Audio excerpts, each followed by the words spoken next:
know that Ishmael is shown as the son of Abraham. Whoever curses the seed of Abraham would be cursed. Whoever blesses the seed of Abraham would be blessed. Now, from there, we're going to go to Genesis 25:16. One page over.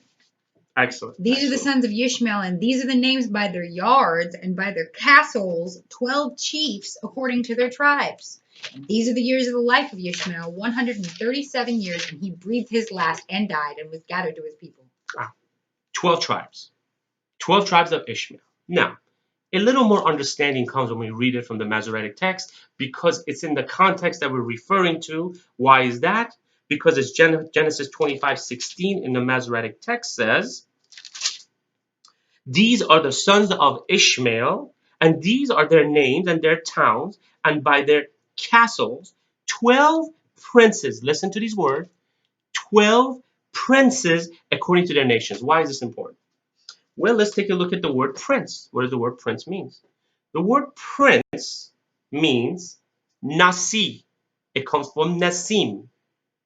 Nasim is a Messiah, is another word for Messiah. Why is that?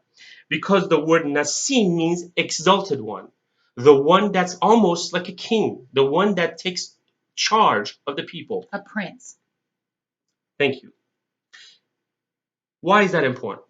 Well, we know from rabbinic writing, and we also know from reading the context, that Ezekiel 46:4 is talking about the Mashiach.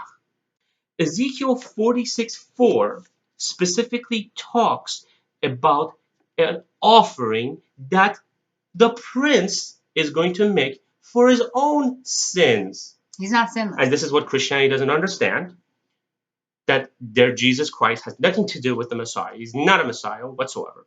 Not for us. Because according to the Tanakh, the prophet Ezekiel, in Ezekiel 46:4 says, the Messiah, the prince, will offer himself a burnt offering, a sacrifice for his own sins. And then the sins of the Israelites. The rest of us can be spared because he did it for himself first. As always, the Aaronic priests always had to do a sacrifice for themselves to absolve themselves, and then they could offer for the rest of the people. That's how it works. The word prince is not mentioned too many times. So when you see it, you can be sure it means the same meaning. So when the 12 princes of Ishmael are mentioned, those are the 12 messiahs that are going to go teach their children and their generation. Unfortunately, the Masoretic text is quiet about the generations of Ishmael.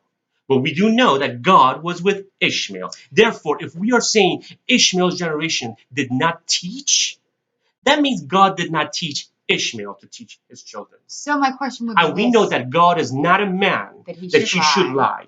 Numbers 23:19. That he should repent. So, hath he not said and done it? We're not done yet. Last verse, and this is going to be the gold. Going to go forward for another video. Stay tuned. We're going to read from 2 Kings 25:25. I'm going to have my wife read it.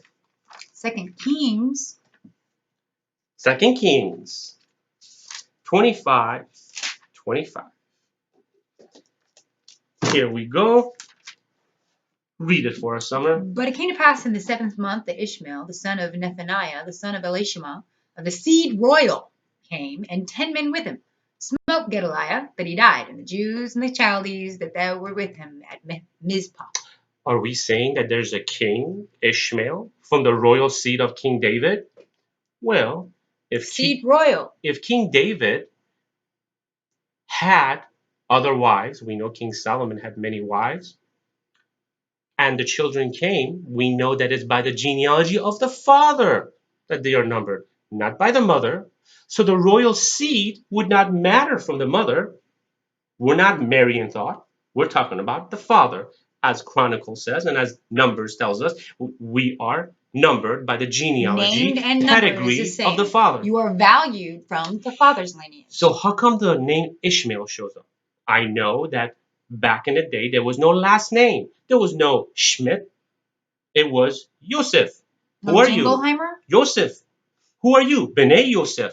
Now we see Roel showing up, right?